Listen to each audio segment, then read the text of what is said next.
Hello, my name is Bob Harris, and I'm the pastor for the Pampa Seventh-day Adventist Church. And I'm here with Bob Childers. He's my oldest living member. And I thought we'd just talk to you today, Bob, and just ask you some questions about you being a Seventh-day Adventist. So I guess the first question would be, were you a Seventh-day Adventist? Always. Oh, you might say yes, but when we was very young, we all went to the Methodist church. And my mother and her whole family was devout Methodists. And they went to a camp meeting one time in Tulsa, Oklahoma. And she took lessons from an Adventist pastor, and she was converted there. And so we moved to Borger. And then, anyway, we had, like I said, we had Adventist doctrine, although she went to the Methodist church. I've heard that for years. But anyway, then when they built the Adventist church about 1936 here in Pampa, she come up here and joined the Adventist church. We lived across the block over here. Anyway, it's kind of interesting to think about how different it is now than when I was younger. But anyway, before I was married, I was baptized some years before, but the thing about it that strikes me as being strange, the city of Pampa would come out and fill the Pampa swimming pool with water so the Adventist church could have baptisms. That's pretty good. Now, the city would fill the swimming pool for the Adventist church. But anyway, that went on some time, but of course today you couldn't do that at all. It's so different anymore. I remember in grade school across the block over here, teachers had prayer every morning, and when they had an auditorium meeting of the whole church, well, even the school superintendent would have prayer. And today you don't dare do that. No, not anymore. You don't, do you? I remember one time he said that R.B. Fisher said he was going to have the talk that day, but he said it's going to be the shortest talk you've ever heard, and I'm going to take it out of the Bible. And the superintendent of schools, he stood up and he read, Jesus wept and sat down. And I've always remembered that. That's over here about a block from here, but the school's gone now. So anyway, things have changed so much, and how we were encouraged to wear a tie and a white shirt and all that to school, have prayer every morning, and that's all taboo now, all out. It is, isn't So it? it's different now. Well, you've been, Seventh-day Adventist for about 80 years of your 94 years. A little right? bit over. A little bit over? Mm-hmm. Well, I guess, as far as I've been the past year for, a year and a half now, a little bit over. I guess one of the biggest things that really caught me was that you really never missed a Sabbath. You come to all of our programs. And, I think in 80 years, you probably heard almost every sermon that's been preached. Yeah, just about. But you still come. And I guess that's my question is, why? I mean, after I all guess these it's years. because of conviction and because of reading a lot. And I feel like in the Adventist church you have a little different, I've noticed this, you have a little different idea toward companionship in the Adventist church. I was a member for a while, like I say, younger in the Baptist church. Mm-hmm. And I have a lot of friends in the Baptist church. It's a big church. And I've had these friends of mine tell me, said, you know more people in our church than I know. Members of the choir over told me that one time. But anyway, it's a conviction, and a lot of reading, and I guess you just like the companionship too. It's always nice. And you know the goal. So anyway, it works out in your life. Very good. Well, another good question, I guess, then, how's being a Seventh-day Adventist affected your life? I guess especially all the areas of it. Well, I know that I think the biggest place just in your everyday workaday life it affects you is about the Sabbath, the fourth commandment. And as you go out in the world like I did, worked a while in the oil fields and then in construction business the rest of my life, it seemed that the biggest problem to start with was the fourth commandment. And some people didn't like that a bit. I got in trouble a time or two, and it worked out better afterwards than it did before. But anyway, it seemed like if there was a drawback to it at this time in history, that keeping the Ten Commandments was a little bit difficult in the workaday world. Yeah. Not altogether prohibitive, but it's a little bit difficult. It does make it, but you notice that God's always provided for us when we stick to what He tells us in it. Have you ever really questioned your faith? No, I mean, 80 years? never, Never, huh? never. I've always studied a lot, and I've studied various other religions. I've used to study Mormonism a lot, and of course I was a member when I was tiny, a little small kid about the Baptist church. Yeah. Different one. I always kind of compared that in the back of my head to the Adventist doctrine, and it always bolsters you up. You can't find any other way out of it besides keeping the commandments.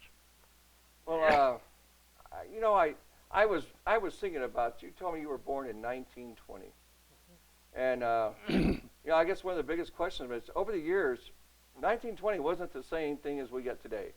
You've seen a lot of changes in technology and Everywhere, even in the world itself. And yeah. I was looking in 1920, women got the right to vote that year.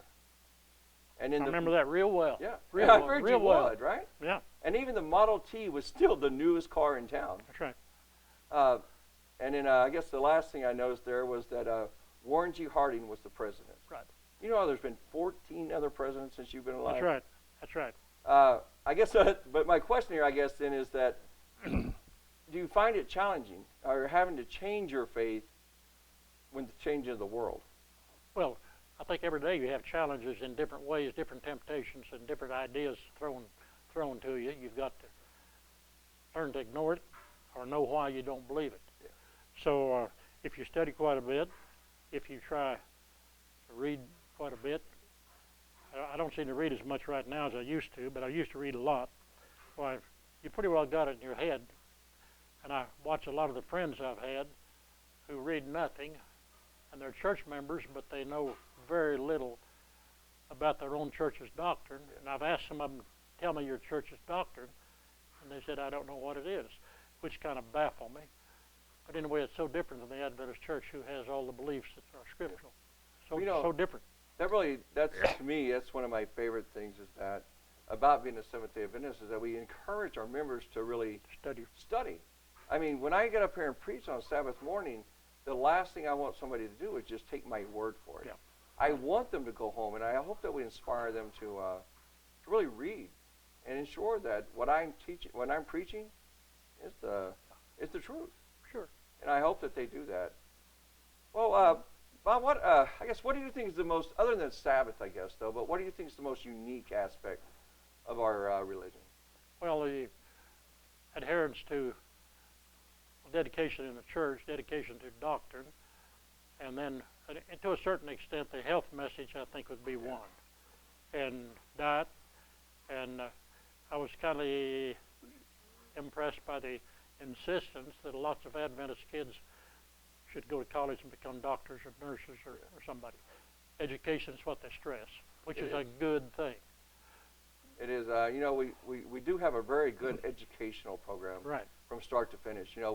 We have our church schools, right, and then all the way up to our universities that we're teaching, PhD doctoral degrees, and right, and not just in religion though too, but I mean throughout the broad spectrum of sciences and stuff. So I like that too. I do too. For me, the health message is really strong.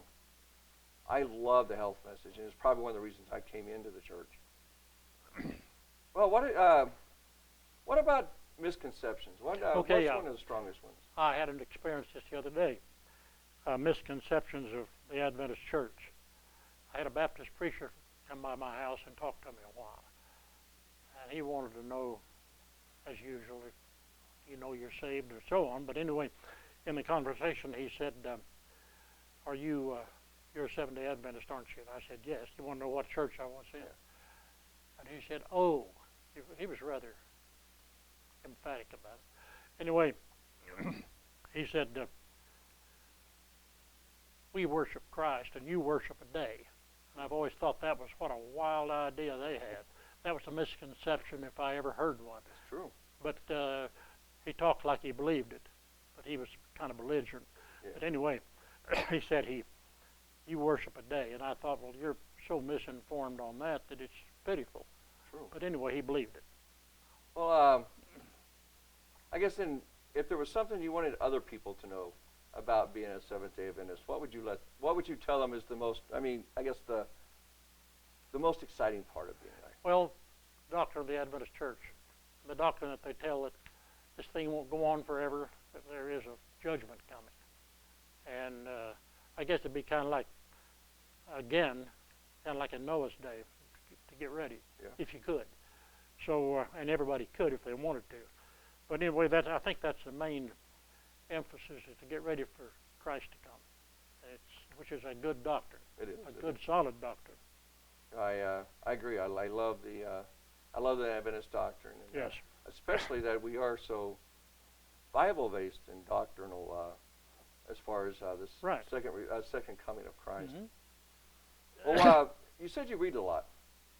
Well, I said, and I know you read. I'm giving you books all the time. You read a lot more than I do, even. But out of all the books you read, what's the one book I guess you would recommend? Well, aside from the scriptures themselves. Yes. I think one thing that impressed me about books above all other books is great controversy. We had a friend here who later on moved to Walla Walla in North Dakota too. We had a friend here in town who was they were Boilermakers, cheap construction company is what it was. One day somebody gave him a great controversy, and he was not an Adventist or anything. He took this book and read it one time and threw it down. He said, "This is it."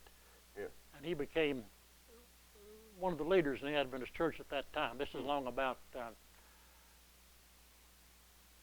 38, 40, long about that time. And he became to be a wealthy man. But and he moved to Walla Walla, and he died later up north. Been dead some years now. But he took this book and read that, and he was sharp enough to absorb it. Yeah. And he just put it down and said, "This is it." I was always impressed with that thought. Of course, Early Writings is a good one too. It is. I really like Steps to Christ too. All those books are very good. You know, Bob, I guess I got one more question for you before we quit, and that is, if you had to describe our faith in one word, what would it be? But then why also? Well, I'd say there's several words that would sure to fit it. Fabulous is one of them, and it's very straight to the mark of the Scriptures. It's accurate, and it's very much it creates security in your life, and it's a message that you don't hear anywhere else. That's true. Very much different than most people believe. Well, Bob, you know, I appreciate it. You know, like I said, you've been an Adventist a long time, and I find it inspiring that so many of us have looked up to you. You're an elder in the church.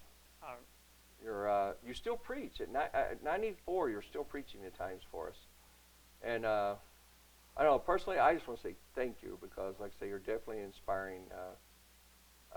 Someone inspiring that we should look up to. I think one of the most impressive things, over the last 20 or 30 years, I've been aware of. My wife and I did a lot of traveling, but I'm amazed at the size of the Adventist Church. Yes. Here in this district, we don't see a great number of Adventists, but in other districts, it seems like the churches are overrun with them almost, in somewhere in the Northwest. Yes. I can't adjust to that after living down here so long. Yeah, we do have a lot of smaller churches in this part of town, or part of the country, Yeah, don't we? it's very small here, but I don't think most Adventist people actually realize how big the Adventist Church really is. You know, I just saw an article the other day. It's been floating around. The most culturally diverse religion in the world is the Seventh-day Adventist Church. Mm-hmm. Is that we literally have such a cross people, and a mix of people. I think it's truly amazing, and right. It's probably one of my favorite parts about our church. Yes. You know, U.S. News and World Report put out a couple of years ago, said the Seventh-day Adventist Church is now the fastest growing church in the world. Yeah. That's based on percentages, but still it's the fastest growing. I agree. Kind of Quite surprising. interesting, isn't he? Yes. Well, Bob, thank you. Thank you. It's been a lot of fun. I know we've got a little nervous here, but you know, you did. I just want to say personally, thank you, and I hope everybody appreciates that your Okay. insight, Okay. and that you're around another Couple of 95 hundred. years for us. Couple of hundred. Yeah, a couple hundred years. You don't sign any 40-year notes when you're my age. Yeah, that's probably true. Huh?